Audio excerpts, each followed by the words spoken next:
Welcome to History Adventuring. This is episode number 153. I'm Brad Hall, and today we're living with criminals in old-time Phoenix.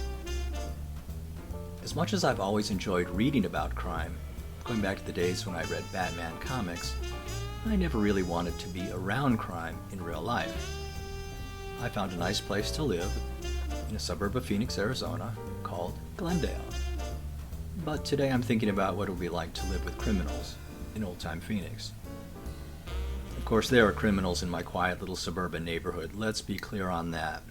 They're petty ones, the kind that steal bicycles or cars.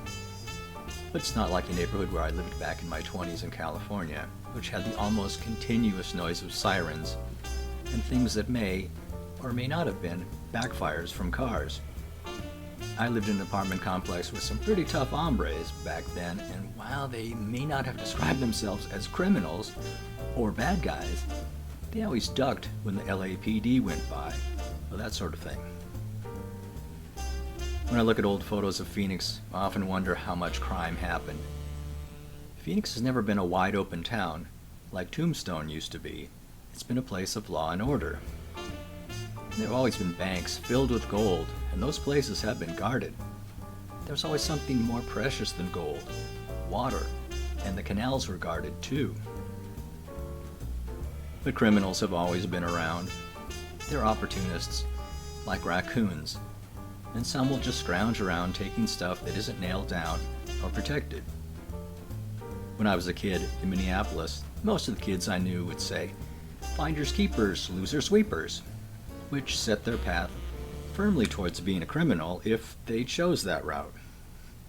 Since I read Batman comics, I tended to find things and return them to people, which made me feel good.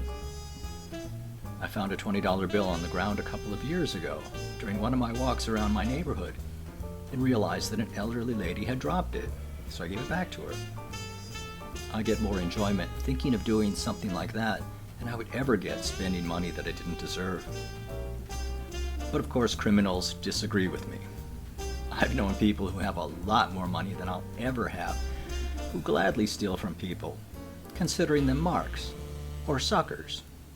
And since my philosophy has always been to live and let live, I leave these people alone and I stay away from them, far away. I'd like to believe that they'll get their just rewards someday, but I know that many won't. So it worries me to see people in old-time Phoenix who left their horses right there on the street, probably with the keys in the ignition. This has been History Adventuring. I'll talk to you later.